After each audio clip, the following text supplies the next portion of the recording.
你知道人熊吗？给人灌下哑药，再披上熊皮，稍加修饰就是一头人熊。5年前，我弟弟在看马戏的时候失踪了，毫无半点下落。5年后，马戏团重回旧地，票房大卖，只是因为多了一只会写字、会画画的小熊。洋娃娃和小熊跳舞，跳呀跳呀，1、2、1，家里的气氛压抑到窒息。母亲走过来关停了我手中的音乐盒，别放了，越听越难受。我抬头，眼里暗淡无光。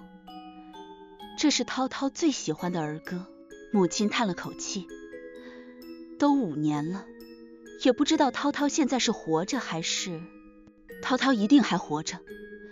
我抬头笃定道，我们血脉相连，我能感觉到涛涛一定还活着，只是就算活着，也一定吃了不少苦头。涛涛是5年前走失的，那时候县里来了一个奇趣马戏团，极受欢迎。他们表演的不是普通的马戏，除了传统的动物演出外，还有花瓶中长出的少女、6只眼睛的畸形等奇异表演，这些足以让奇趣马戏团得到全县的瞩目。当时父亲公司发了一大笔奖金，我们全家去看马戏庆祝。这是我们一家做过最后悔的事情，因为我弟弟涛涛就是在看完马戏的时候，在混乱的人群中被拐走的。当时他才5岁，长得白白胖胖，伶俐可爱。也许是被人贩子看上，直接趁乱抱走了。全家人疯了似的寻找未果，只在垃圾桶里翻到了涛涛从不离身的小熊音乐盒。我把小熊音乐盒送去警局检验，警察检查后发现里面的 DNA 被脏东西破坏，根本查不出什么。绝望之下，我想去找马戏团的团长看看能不能问出线索，却发现奇趣马戏团第2天就离开县城去巡演了。5年里，我们全家尝试了各种方法，全都无济于事。父母白了头，却从未放弃。我也换了一份薪水低一些的工作，就是为了有更多时间去寻找涛涛和照顾父母。该死的人贩子，毁了整个家庭。我摇头摆脱思绪，去厨房给母亲做饭。饭刚做好，玄关处就传来了钥匙开门的声音。是你爸回来了。母亲一边整理碗筷，一边说道。果然，门一打开，就传来了父亲激动的声音。今天公司门口有人发传单，说奇趣马戏团又要来我们县巡演了，咱们也许能从马戏团那儿问出涛涛的下落。真的？我手里的动作一顿，瓷碗掉落在地上，摔成碎片。千真万确。父亲直接从包里抽出传单，传单上写着：奇趣马戏团携神奇熊娃娃开启新一轮巡演，敬请期待。附上了团长抱着憨态可掬的小熊开怀大笑的照片。我和母亲对视一眼，都从彼此的眼睛里隐隐看到泪光。敏锐的第6感告诉我，也许我真的能从奇趣马戏团得到弟弟的下落。全家人本来准备一起去看奇趣马戏团的演出，可奇趣马戏团现在身价暴涨，一票难求，价格堪比明星演唱会。父亲找黄牛高价也只买到了1张，最后思来想去，还是把票给了我。我俩年纪大了，腿脚不便，你年轻，脑子活泛。等演出结束后，跟团长找机会聊聊，看看能不能问出涛涛的下落。我郑重点头，把票揣进了包里。这时候的我还不知道，我这一去差点就丧了命。奇趣马戏团开演的那天，基本上全县的人都去看演出了。有门票的进去近距离看，没有门票的在门外钻缝看，要么就站在外面听个响。大家都挺想看看这头熊娃娃到底神在哪里。前面依旧是以前的那些节目，观众兴致不高，全都伸着脖子等着熊娃娃的压轴出场。到了压轴戏时，整个马戏团突然漆黑一片，一束光打在了舞台上。随着轻快的伴奏声响起，团长牵着憨态可掬的熊娃娃闪亮登场。说来也是奇怪，这个熊娃娃居然学人一样满脸微笑，而且笑容灿烂到有几分诡异。想想也是，这么大的笑容，不就违背动物本来的面部构造吗？立刻有观众大喊道：“我说张团长，你这只小熊到底有什么过人之处？简直把我们胃口吊足了！”张团长哈哈一笑，让熊娃娃在舞台上转了个圈。别着急啊，我这只熊崽子可不一般，极其通灵，你让它干啥它就干啥。这可是我从国外高价买到的，从小就带在身边调养，简直就跟我亲儿子一样。我摇头，从被钉穿的鼻环、极其明显的驯化痕迹，还有张团长似有若无的打手势威胁来看，他可没善待这只熊。张团长拍了拍手，立刻有人抬上一条长长的白布。白布放好后，张团长踹了一脚熊娃娃：“憨憨，去给大家道个喜。”熊娃娃被踢得一个踉跄，脸上却依旧保持笑容，摇摇晃晃地走向白布。熊掌弯曲成一个诡异的角度，抓起大毛笔，一笔一画地在白布上划拉。毛笔上不知沾的是什么透明墨水，熊娃娃划拉了半天，观众也没看出来写的是什么。熊娃娃落笔后，张团长哈哈一笑，叫人往上面泼了一桶神奇水。那块白布上居然显现出蓝色的“恭喜发财”4个大字。短暂的沉寂过后，场内响起雷鸣般的掌声。太神了，你这只熊崽子成精了！团长，你从哪儿找到这么个宝贝啊？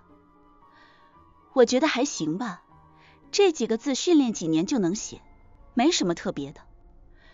观众开始七嘴八舌地讨论起来。张团长清了清嗓子：“憨憨可不只会写这点字，你们想写什么都可以。”立刻有观众提出质疑，张团长大手一挥，随即选了几名幸运观众，让他们说4字成语。结果熊娃娃居然都写了出来，而且字迹十分工整，太神奇了。在众人惊讶的目光中，张团长得意道：“憨憨不仅会写字，还会画画跳舞呢。”张团长声音一落，场馆很快就响起了悠扬的儿歌。洋娃娃和小熊跳舞，跳呀跳呀，1 2 1。听到这首涛涛最喜欢的儿歌，我眼眶一酸。熊娃娃像是享受歌声一样，笑得更用力了，牵起团长的手就开始随着音乐跳舞，脚步轻快，就像个孩童。我看着熊娃娃跳舞的样子，不知怎么的就想起了涛涛。涛涛也总喜欢在听到1 2 1的时候原地拍手一下，这个熊娃娃居然也有这样的习惯。我叹口气，摆脱脑海里那点荒谬的想法。我真是疯了，怎么能觉得一只熊像我弟弟呢？跳完舞，熊娃娃又用彩色的蜡笔画出各种各样的卡通画，简直让观众大开眼界，全都对张团长心服口服。熊娃娃表演完，张团长开始带着熊娃娃和观众互动。为了让观众安心，张馆长用锁链拴住熊娃娃的脖子，像遛狗一样遛着熊娃娃走向观众席。第一排的观众立刻发出惊呼声：“这熊崽子真的好像人啊！”张团长眉眼飞扬：“那当然，憨憨极其通灵，自从被我驯化后就越来越像人了，说不定都已经成精了。”很多人啧啧称奇地围了过去，和熊娃娃合照，争先恐后地摸着熊娃娃。熊娃娃十分温顺，一点抵触都没有，反而十分亲近别人的触摸。我的座位是最后一排，看不清熊娃娃的五官轮廓，心里也十分好奇。哎，张团长，话说你这只神奇的熊崽子怎么不叫啊？我倒是还想听听它的叫声的。张团长叹了口气：“说来也是我照顾不周，憨憨小的时候嗓子被硬物扎了，之后就再也发不出来声音了。观众皆一脸惋惜，毕竟这么神奇的熊，如果会发出声音的话，说不定还能和人交流呢。有人打开直播，想要靠熊娃娃增加粉丝。按理说这是一件双赢的事，可张团长却罕见地露出怒色，面容狰狞地一把夺过那人的手机，摔在地上。这样的张团长吓到了在场观众。面对观众的埋怨，张团长依旧板着一张脸：手机我会赔你，但是我这里的演出是商业机密，不准外传。听说能得到一个新手机的赔偿，别人也不生气了，主动给张团长道歉。嘻嘻哈哈中，这个小插曲就过去了。我在后排翘首张望了好久，张团长才慢悠悠地拴着熊娃娃走近。看清熊娃娃的面容后，我整个人如石化般地僵在了原地，一下子惊出一身冷汗。身为兽医，我一眼就看出来，熊娃娃之所以一直面带笑容，那是因为它的嘴角被硬生生地割裂了。那里有明显的人工痕迹，割裂的手法十分粗暴，就像是对待一件死物。这样的痛苦，一只活生生的熊真的可以忍受住吗？我伸出手摸了一下熊娃娃，这毛皮之间居然有缝接的痕迹。难道这只熊娃娃是什么东西披上了熊皮吗？而随着我的动作，那只熊娃娃也注意到了我，一下子变得十分激动。熊娃娃拼了命的要摆脱张团长的锁链，身子疯了似的朝我这个方向用力，喉咙里还发出呵呵的声音。这是整场表演下来熊娃娃第一次出声，声音倒不像是猛兽，比较尖细，听上去无助又脆弱。我叹气，也许这只熊是感受到我的抚摸，想要找我求助。我看了一眼张团长的反应，张团长脸上再一次露出那种狰狞的神色，并且居然夹杂着一丝慌张。他从口袋里迅速摸出一支麻醉针，用力扎在了熊娃娃的后脖颈上，手都因为用力过猛而变红了。熊娃娃的眼睛死死地看着我，哪怕在晕倒的前一刻还在依旧努力叫着呵呵。我这下就有些看不懂了。动物在受到伤害时，第一反应是防御姿态保护自己，而这只熊娃娃却一直死盯着我，似乎并不是要我做什么，而是在努力给我传达一种我看不懂的信号。关键是为什么在场这么多观众，他偏偏选中了我？张团长把麻醉的熊娃娃像扔垃圾一样扔到地上，看着我满脸歉意。不好意思小哥，把你吓到了吧？憨憨有的时候就是这样调皮，他其实是想跟你玩，没有恶意的。这样，今晚你的门票会全数退款，也算是我们奇趣马戏团的一点补偿。我算是明白刚才那个观众平息怒火为什么那么快了。张团长果然财大气粗，为人大气爽快。我表面上笑呵呵地接受了补偿，心里却清楚那只熊娃娃的意图。绝不是张团长轻描淡写的这样。熊娃娃被麻醉了，但是还有很多观众没有近距离互动，张团长就找了几个高大的男团员上来，把昏迷的熊娃娃抬举起来，让观众近距离接触。虽然没法和清醒的熊娃娃互动，但是这样也免去了安全隐患问题。于是观众都放心大胆地摸了摸熊娃娃。所有人都看完后，熊娃娃就被抬下去了。张团长又依次把前面表演过的花瓶美人、六眼畸形等都抬上来一起谢幕。散场后，我坐在座位上迟迟不动，脑海里不停回想着熊娃娃刚才发出的声音。他到底想告诉我什么？观众七嘴八舌地议论今天的演出，纷纷往门口走去。我也起身，想要去后台问问张团长，看看能不能问出涛涛的下落。我逆流而上，循着张团长的背影跟了过去。可人流很快把我冲得东倒西歪。我好不容易站稳了身体，再抬头，已经不见了张团长的身影。犹豫片刻，我循着一个方向摸了过去。我掀开红色幕布，发现外头的天色已经大黑，我只能借助手机的亮光，一点点探索着走。很快听到了一点人声，好像是马戏团里的临时厨房。什么味道这么香啊？是一个小女孩的声音。另一个声音似乎是厨师。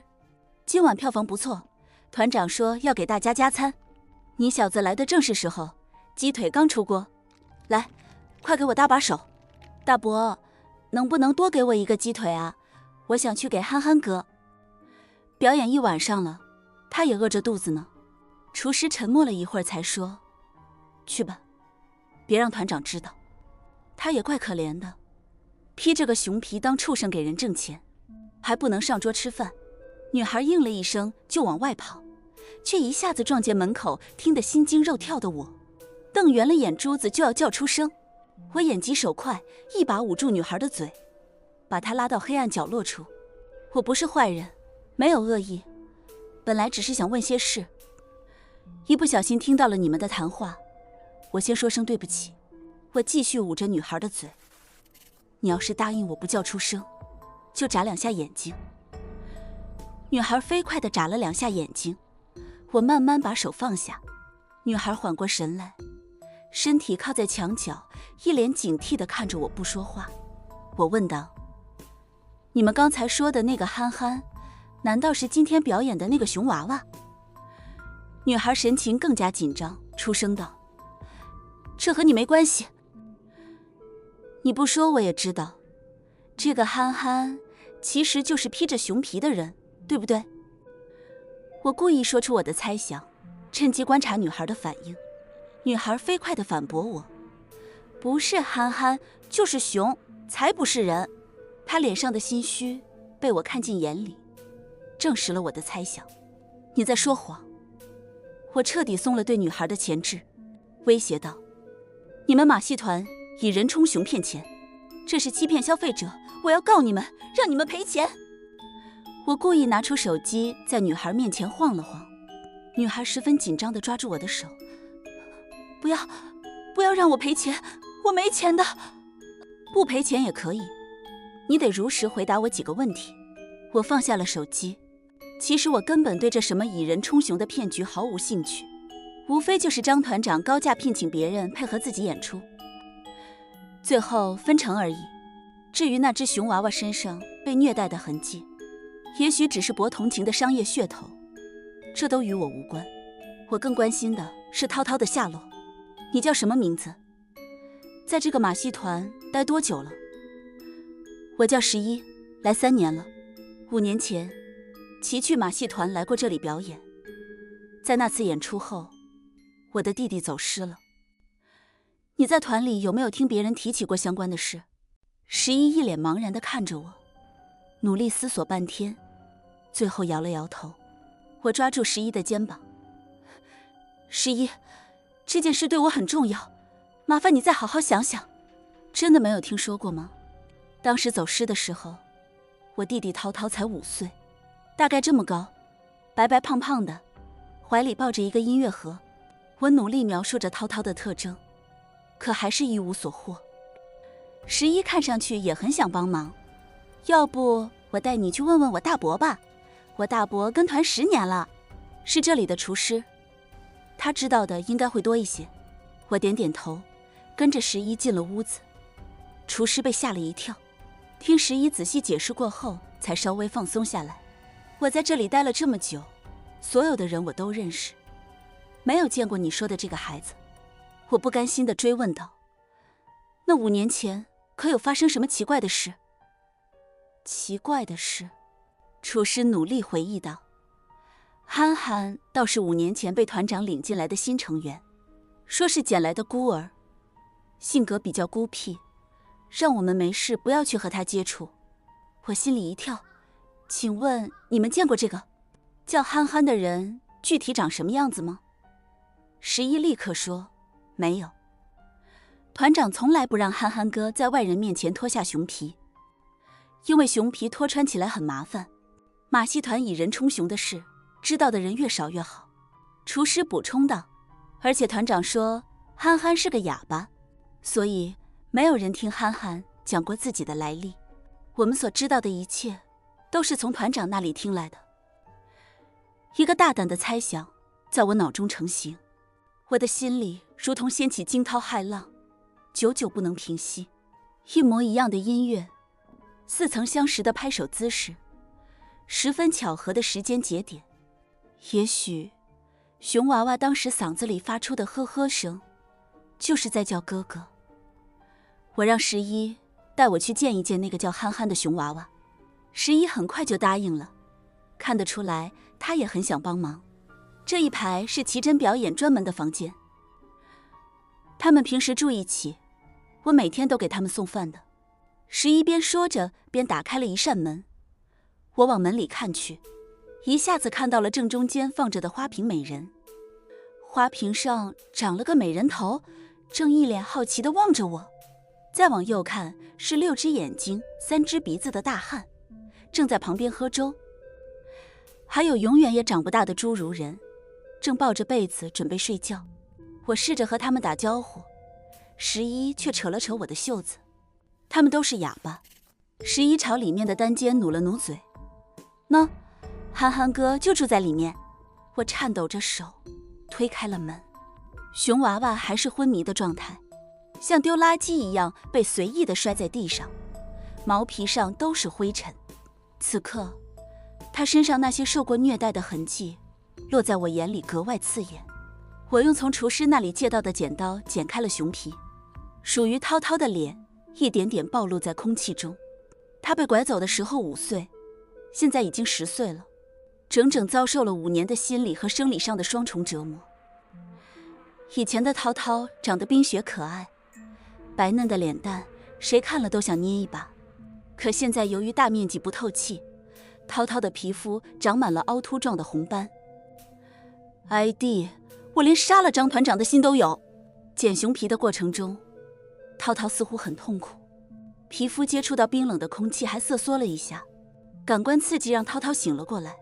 涛涛先是呆愣地捏了捏我的脸，确认不是幻觉后，使劲抓住我的袖子，嗓子用力地发出声音，生怕我再一次把它弄丢了。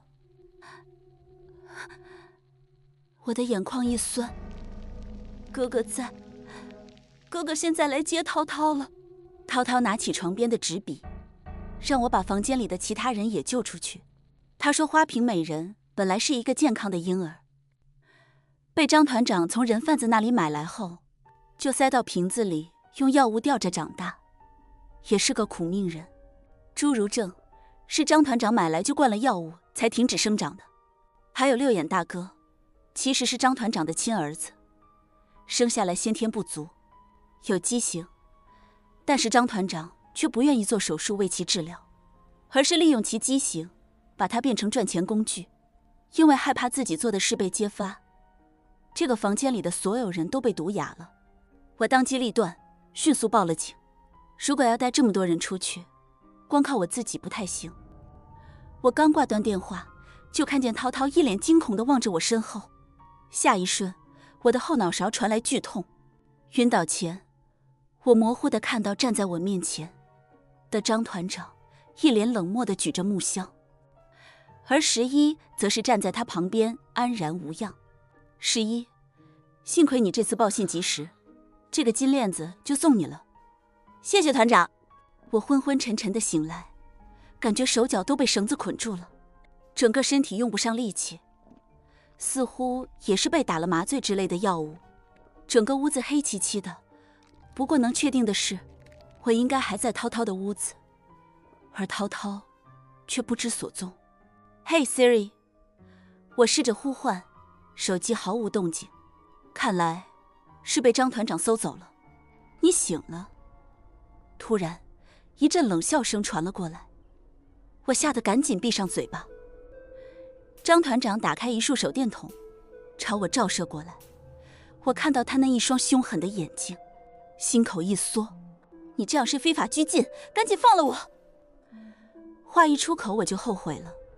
这张团长已经为了赚钱做了那么多惨无人道的事情，区区一个非法拘禁，根本就不会震慑住他。果然，张团长哈哈大笑，根本就不把我说的话放在眼里。非法拘禁，你说的没错，小伙子，你知道了我这么多事情，我为什么还要留你一命呢？说着，张团长的手中端着一杯冰凉的液体，一步步靠近我，让我毛骨悚然。小伙子，别怕，我不会杀了你。我浑身发抖。你想干什么？喝了它。张团长脸上的表情变得狰狞。和你的弟弟一起做奇趣马戏团的第2头人熊。什么？我瞪圆了眼睛，难以置信地看着张团长。你，小伙子，听话，这是你唯一的选择。你弟弟的命掌握在你自己手里，你如果敢不喝，那你们就只能一起死了。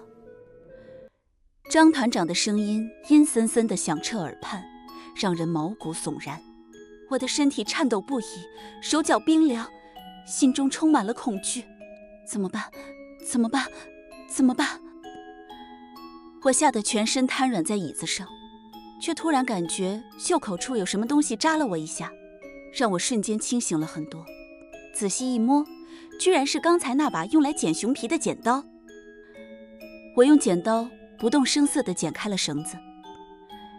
张团长的手慢慢靠近，眼见他就要触碰到我的时候，忽然一股强烈的危机感袭遍全身。我猛然睁大眼睛，用力踹了一脚身前的桌子。砰！张团长被桌子撞了一下，身体微微往后倾斜了一点，手里的杯子也掉落在地上。我抓紧机会从椅子上爬起来，跌跌撞撞跑到门边拉门。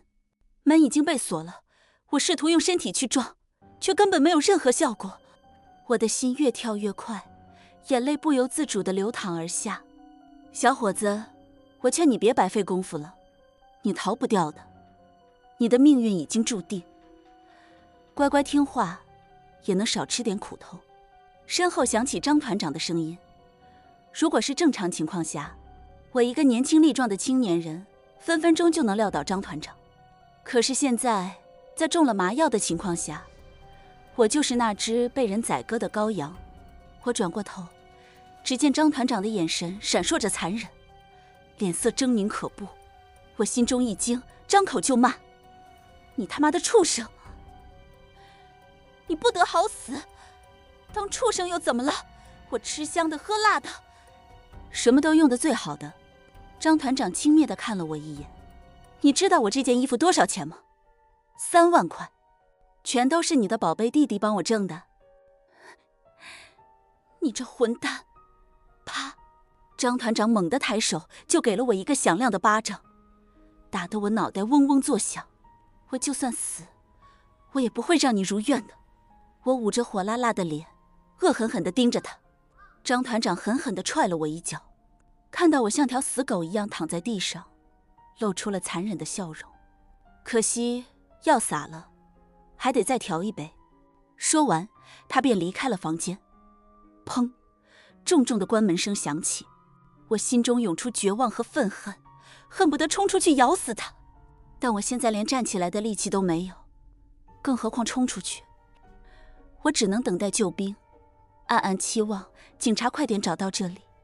我蜷缩着身体，努力保持着镇定。可我到底还只是个普通人，心里还是充满了对未知的恐惧。张团长没有再一次回来，警笛声终于响了起来。警察同志，快救救我，快！我激动地喊道。张团长的手段实在太狠毒，我真担心涛涛会出事。警察把张团长死死钳制住，六眼大哥却不知道从哪里冒出来，趁着警察不注意，当众冲上去狠狠地捅了张团长一刀。如果六眼大哥没有被毒哑，现在嘴里应该都是祖安话。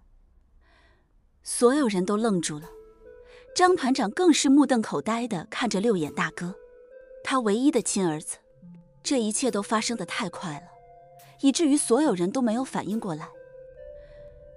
警察率先回过神来，夺过六眼的刀子，想要控制住他，却被六眼用一股蛮力甩开。六眼用力把张团长推倒在地上，张嘴朝他的喉咙咬去。张团长拼命挣扎，但无济于事，还在不断抽搐着，鲜红的血液流满了整个胸膛。六眼大哥喉咙里用力发出怪异的叫声，双眼通红。从他这副要拼个你死我活的架势来看，所有人都不难猜出他恨透了张团长。警察连忙给六眼打了一剂镇静剂，把他铐上手铐塞进车里，然后另一个警察去探了探张团长的鼻息，最后下结论已经没气了。所有人都沉默了下来。张团长这一辈子为了赚钱坏事做尽，末了被自己的亲儿子给杀了。我出声道：警察同志，能不能帮我找找我的弟弟涛涛？他被张团长藏起来了。警察点点头，正要对马戏团展开地毯式搜索，11却走了出来。我知道涛涛在哪里。我神色复杂地看了一眼11，这个孩子其实本性不坏，但是也许是跟张团长待久了，心性有所变化。11其实很聪明，如果以后好好教育，是能做个对社会有用的人。11带路找到了涛涛，涛涛身上都是鞭痕，看上去之前被张团长又抽了一顿。此刻看见我和警察，就像是溺水之人抓住了一根浮木一般，眼泪哗哗流淌。看着自己的弟弟哭成这样，我心里也很难受。警察对涛涛进行简单问答之后，表示了关切慰问。涛涛紧紧抱住我，无声痛哭起来。我轻拍着他的肩膀，柔声安慰道：没事了，都没事了，别怕，跟哥哥回家了。我同警察去警局做了笔录，详细讲了我知道的情况。警察表示会帮忙救助花瓶女孩、朱如正等人。至于六眼大哥，他被检测出了精神疾病，免于死刑，但是将被送去精神病院治疗。回家前，我给了厨师一笔钱，算是感谢他今天帮助我，并嘱咐他好好教育11。厨师表示已经做好打算送11上学了，我才放心地带着涛涛回家了。涛涛站在楼下，我抬头看到头发花白的父母依偎在窗台边，冲着楼下的我们俩拼命招手。我一瞬间眼眶就湿润了。我不敢想象，如果今天稍有不慎，父母一下子失去了我和涛涛，他们还能支撑多少时日？爸妈，你们看呐，咱们涛涛回来了。我一下子把涛涛高高的举起来，大步上楼，回家让他们看个够。父母都站在门口迎接我们回家，母亲的眼睛一直盯着涛涛。看着涛涛这副样子，心疼得直流眼泪。父亲看到涛涛一直张口努力说话的样子，问道：涛涛这是怎么了？我深吸一口气，他被那个团长毒哑了。什么？父母大惊失色，立刻跑过来仔细检查涛涛身体各部位。母亲更加难受地捂住嘴巴，泪水顺着指缝滴落。那个畜生敢这么对我儿子，我要去宰了他！父亲通红着眼要冲到厨房拿菜刀，被我一把拦下来了。爸已经没事了，那个团长已经死了。父亲沉默了良久，最后佝偻着背缓缓说了一句：算了，能活着回来就好。我抱着涛涛，看到父亲憔悴的面容和满是沧桑的胡茬，心里也不好受。爸，你放心吧，现在医学那么发达，一定能治好涛涛的。整整1年的时间，我带着涛涛跑遍了各大皮肤病医院，所幸涛涛的皮肤病不重，很快他身上的红斑就好得七七八八。至于嗓子的问题，涛涛年龄比较小，辅以中医针灸治疗也有痊愈的可能性。我把涛涛送进了学校，让他平时用语音机按键发声和同学交流。涛涛很聪明，很快就从1年级跳到了3年级。可尽管如此，他的年纪在同班同学中还是显得有点大了，而且因为他的身体残疾，经常遭到同学的嘲笑。涛涛回家从来报喜不报忧，但是我还是看出他变得越来越孤僻了。对于这种情况，我看在眼里，急在心里，也只能多让老师关照涛涛，并且鼓励涛涛多和同学交流。直到涛涛上了5年级的时候，突然有一天，他就变得话多开朗了起来，而且整个人也变得越来越活泼了。我心里又高兴又好奇。有一天晚上放学，我去接涛涛，看到涛涛身边的小女孩，一下子就明白了。我笑道：11，要不要去我家坐坐？